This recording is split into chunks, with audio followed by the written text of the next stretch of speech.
दोस्तों मैंने कभी नहीं सोचा था कि एक जमाने में लिनक्स जो माइक्रोसॉफ्ट विंडोज से थोड़ा पीछे था, आज के समय विंडोज को सीधे हेड टू हेड टक्कर दे रहा है, और वो भी कहीं नहीं गेमिंग में। अगर मैं स्टीम ओएस का शेयर देखूं ना, तो मई 2026 में लिनक्स के साथ ये पीक पे पहुंच गया था 5.33%, और करंटली जून 2026 का डेटा देखा तो अराउंड 3.69% जो स्टीम यूजर्स है ना, वो स्टीम ओएस को यूज करते हैं। और स्टीम ओएस बेसिकली लिनक्स के ऊपर है, और स्टीम ओएस देखने को मिलता है स्टीम डेक पे। हालांकि प्रोडक्ट इंडिया में नहीं है, लेकिन एक हैंडहेल्ड गेमिंग कंसोल है जो कि लिनक्स पे चलता है, पीसी जैसा हार्डवेयर है, और उसके अंदर आप गेमिंग कर पाते हो। ये काफी कमाल की बात है। और तो और कमाल की बात तो ये कि स्टीम वालों का यहाँ पे प्रोटोन एक लेयर है जिसके अंदर विंडोज बेस्ड गेम आप चला सकते हो स्टीम ओएस में। और ये देख के पता चलता है कि यार लिनक्स कितना ज्यादा पावरफुल होता जा रहा है धीरे धीरे, कि यहाँ पे गेमिंग एक ऐसी कैटेगरी थी जिसके अंदर हम लिनक्स को कभी कंसिडर करते ही नहीं थे, लेकिन पिछले कुछ टाइम में काफी ज्यादा आगे निकल गया। इवन अगर हम लोग बात करें तो स्टीम ओएस तो एक छोटा सा एग्जांपल है गेमिंग के लिए। इससे बेटर ऑपरेटिंग सिस्टम भी लिनक्स के फ्लेवर में मौजूद है, जो कि है कैची ओएस। कैची ओएस एक आर्च लिनक्स बेस्ड यहाँ पे डिस्ट्रीब्यूशन है जिसके अंदर बहुत ज्यादा फ्लेक्सिबिलिटी मिलती है, बहुत सारी कस्टमाइजेशन मिलती है, और कैची ओएस के अंदर आप बहुत ज्यादा कस्टमाइजेशन ट्वीकिंग वगैरह करके अपने हार्डवेयर से पूरी की पूरी परफॉर्मेंस निकाल सकते हो, जिसका मतलब ये कि टेक्निकली विंडोज से बेटर परफॉर्मेंस निकाल देगा, स्टीम ओएस से भी निकाल देगा, और बेटर एफपीएस भी निकाल देगा। और ये बात मैं तब कर रहा हूँ जब आज के समय में हार्डवेयर इतना ज्यादा महंगा हो गया है कि करंट हार्डवेयर का मैक्सिमम अगर आपको आउटपुट निकालना है तो आपके लिए लिनक्स वाले जो ऑपरेटिंग सिस्टम्स होते हैं गेमिंग में अगर अच्छा एक्सपीरियंस दे रहे हैं, ये काफी बड़ी बात है। और इसका इंपैक्ट में मैं बता रहा हूँ कि माइक्रोसॉफ्ट के ऊपर क्या पड़ा है। रिसेंटली अगर आपको याद है तो कुछ महीनों पहले मैंने बताया था विंडोज का K2 आने वाला है, और K2 जो इंटरनल नाम रखा वो सिर्फ इसलिए रखा है ताकि विंडोज K2 के अंदर ये लोग अपने गेम्स के लिए अच्छे तरीके से ऑप्टिमाइज कर सके, क्योंकि उन्हें पता है कि विंडोज चलो पहले आया था, डायरेक्ट टेक्स्ट वगैरह सबका सपोर्ट है, बहुत अच्छी चीज है, लेकिन देखा तो पिछले कुछ समय विंडोज की हालत है कि ब्लोटवेयर बहुत ज्यादा दिक्कतें इश्यूज आती है, और सिस्टम में क्रैशेस भी बहुत ज्यादा हो रहे हैं, जिस वजह से विंडोज के अंदर अब गेमिंग का उतना अच्छा एक्सपीरियंस नहीं मिलता। मतलब अगर आपके पास बहुत ही अच्छा हाई एंड पीसी है और अगर आपने ऑफ द शेल्फ विंडोज उसमें इंस्टॉल कर लिया, जो उसमें ब्लोटवेयर ट्रैकिंग और को पायलट आता है सब डला, डेफिनेटली आपके कहीं ना कहीं एफपीएस को हर्ट करेगा, और मैक्सिमम सेटिंग में आप शायद प्रॉपर 60 एफपीएस भी ना निकाल पाओ। लेकिन अगर विंडोज को लाइट वेट कर दिया जाए, विंडोज के अंदर ऑप्टिमाइजेशन कर दिया जाए, तो उसी विंडोज को आप एफिशिएंटली यहाँ पे यूज कर सकते हो। यही चीज यहाँ पे फ्यूचर के विंडोज K2 में रखी जाएगी, जो कि बहुत अच्छी चीज है, क्योंकि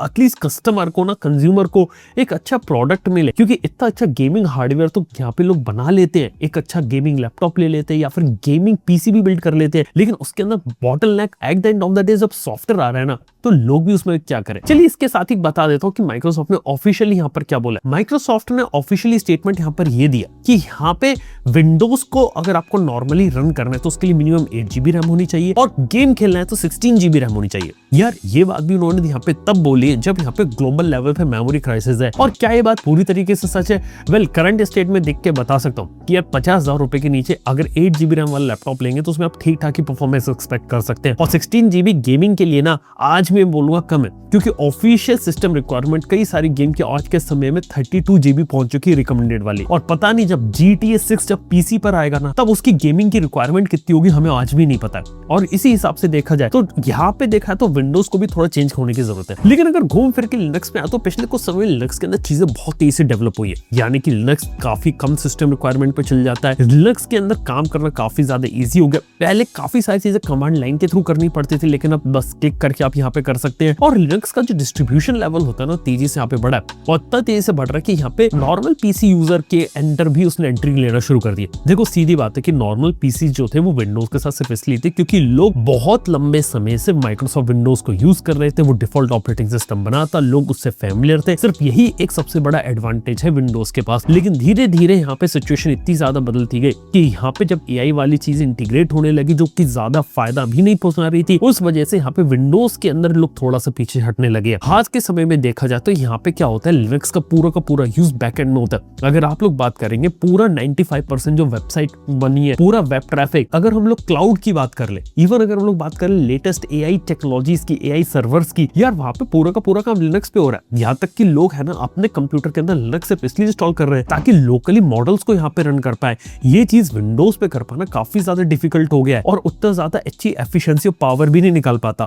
और लिनक्स के साथ बेहतर चीज ये कि यहाँ पे LLM का क्रिएशन हो रहा है। बैक एंड में जो चैट GPT के सर्वर है वो भी लिनक्स को यहाँ पे यूज कर रहे हैं। मैक ओएस भी जो कि यूनिक्स के ऊपर बेस्ड है, उसके अंदर भी आप यहाँ पे लोकली मॉडल्स को यहाँ पे रन कर सकते हो, जिसका बेनिफिट इधर ये कि यहाँ पे आज के समय में कई सारे मॉडल्स यहाँ पे रन होते हैं, जिसके कारण यहाँ पे लोकली मशीन के अंदर बिना किसी इंटरनेट के मैकबुक के अंदर लोग यहाँ पे AI को यहाँ पे यूज कर रहे हैं। ये चीज विंडोज के अंदर कर पाना थोड़ा सा डिफिकल्ट हो गया। इवन लिनक्स का जितना बड़ा डिस्ट्रीब्यूशन यहाँ पे ज्यादा जा रहा था ना, माइक्रोसॉफ्ट ने भी आगे चल के ये सोचा कि क्यों ना हम विंडोज के अंदर भी हम लोग एक सब सिस्टम ले आते हैं लिनक्स का, यानी कि लिनक्स की जो कमांडें होती है ना वो यहाँ पे सॉल्व कर दे, ताकि जो लोग लिनक्स की डिमांड करते हैं वो चीजें यहाँ पे हो जाए। लेकिन इनिशियली देखा जाए तो बीच का रास्ता था, लेकिन आज भी जिस लेवल पे लिनक्स यहाँ पे काम करता है ना वो चीज नहीं है, क्योंकि पूरी दुनिया यहाँ पे जिस पे चल रही है ना बैकएंड के अंदर वो इनडायरेक्टली यहाँ पे लिनक्स है। अगर हम लोग बात करें, अगर आप एक एंड्रॉइड फोन यूज करते हैं ना वो भी लिनक्स ऑपरेटिंग सिस्टम के ऊपर ही बेस्ड है, उसी का ओपन सोर्स आर्किटेक्चर है, और थैंक्स टू लिनक्स गूगल को उसे ओपन यहाँ पे रखना पड़ा। इस वजह से उसके अंदर कस्टमाइजेशन आती है, हर एक कंपनी अपना स्किन और UI यहाँ पर निकाल देती है। अगर वो लिनक्स के ऊपर बेस्ड नहीं होता गूगल का ऑपरेटिंग सिस्टम ना, तो विंडोज जैसी हालत होती। विंडोज मोबाइल क्या था? विंडोज मोबाइल यहाँ पर पूरा का पूरा एक ऑपरेटिंग सिस्टम था जो माइक्रोसॉफ्ट से लाइसेंस लेना पड़ता था और हर एक फोन में एक जैसा चलता था। जैसे आज के समय में विंडोज आपका हर लैपटॉप हर PC के अंदर एग्जैक्टली सेम काम करता है ना, सेम चीज एंड्रॉइड के साथ हो सकती थी अगर वो लिनक्स के ऊपर बेस्ड नहीं होता। लिनक्स का काम सर्वर्स को चलाने के अंदर होता है, माइक्रोसॉफ्ट का अज़ूर पूरा एक क्लाउड इंफ्रास्ट्रक्चर प्रोवाइड करते हैं वो लिनक्स के ऊपर चलता है। इवन कई बड़ी बड़ी कंपनीज जो है जैसे एनवीडिया की अगर बात करें तो एनवीडिया भी लिनक्स को यहाँ पे यूज करता है। इवन अगर हम लोग बात करें गेमिंग के अंदर भी एनवीडिया अपना GeForce Now लेकर आई है। GeForce Now के अंदर भी बताऊं क्या रहता है, लिनक्स का ही ऑपरेटिंग सिस्टम एक सर्वर पे चल रहा है और उसके अंदर विंडोज है ना वर्चुअल मशीन में चल रहा है, जिस वजह से विंडोज जब वर्चुअल मशीन में चल रहा है तो आपको विंडोज बेस्ड पे गेमिंग करवा पा रहा है। यानी कहने का मतलब ओवरऑल यहाँ पर ये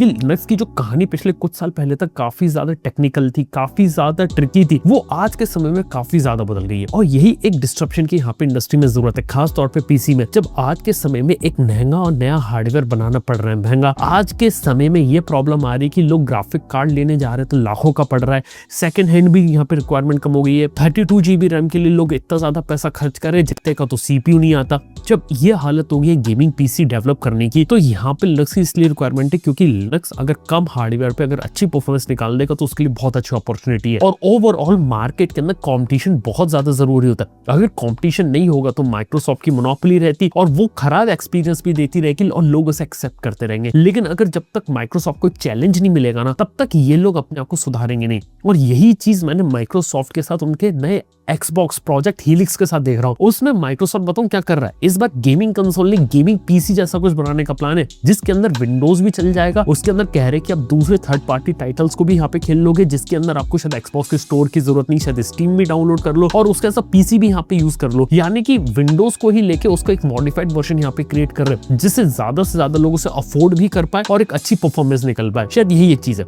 और देखा जाए तो ग्लोबल लेवल पर जो AI मेमोरी क्राइसिस आए जिसने यहाँ पे हार्डवेयर की कीमतें बहुत ज्यादा इंक्रीज कर दी है, तो इसका सिर्फ एक ही पॉजिटिव साइड निकलता है कि यहाँ पे अब ऑप्टिमाइजेशन होने चाहिए सॉफ्टवेयर और हार्डवेयर दोनों के अंदर। पिछले कुछ सालों में देख लो तो दो चीज हुई, माइक्रोसॉफ्ट ने विंडोज के अंदर ब्लोटवेयर बहुत ज्यादा डाल दिया जिस वजह से उसका एक्सपीरियंस खराब हुआ। उसके बाद जो गेम डेवलपर्स थे ना उन्होंने गेम ऑप्टिमाइज करना बंद कर दिया। पिछले कुछ सालों में गेम्स जो आ रहे थे जितने भी डाउनलोड हो रहे थे 100 GB के पार हो रहे थे, गेम इतना ज्यादा स्पेस ले रहे हैं और उतने अच्छी क्वालिटी भी डिलीवर नहीं कर रहे, ग्राफिक्स भी डिलीवर नहीं कर रहा है और पोरली ऑप्टिमाइज है। इवन ये जो गेम्स है ना ये एनवीडिया की जो AI सुपर सैम्पलिंग होती है जिसके अंदर फ्रेम जनरेशन होता है, यानी कि आपके 30 FPS के गेम को 60 FPS बना देगा थ्रू AI, इसके ऊपर ज्यादा रिलाई कर रहे थे। तो आज के समय में गेम डेवलपर्स को भी ऑप्टिमाइजेशन के ऊपर ज्यादा से ज्यादा काम करना चाहिए ताकि जो कम मेमोरी आ रही है आज के समय में सिस्टम में उसका बेटर और अच्छे तरीके से यहाँ पे ये लोग यूज कर सके। देखते कि आने वाले समय में यहाँ पर क्या रहता है, किस तरीके से चीजें रहती है।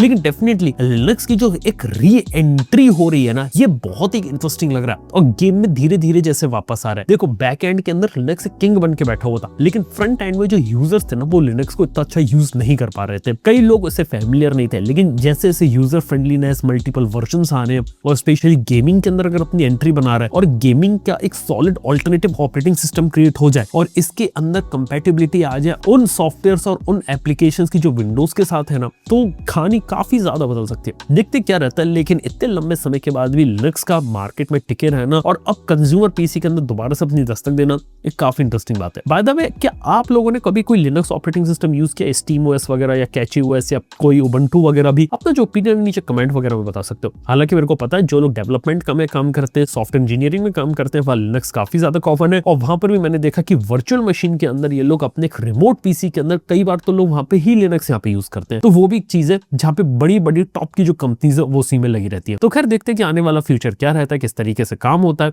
और क्या चीजें देखने को मिलती है और यहाँ पे जो कंप्यूटर्स के ऑपरेटिंग सिस्टम की जंग है ना, वो यहाँ पे क्या गोल खिलाती है आने वाले फ्यूचर में। थैंक यू अपने रहने के लिए। मैं आपसे मिलता हूँ अपने नेक्स्ट वीडियो के अंदर। Good bye.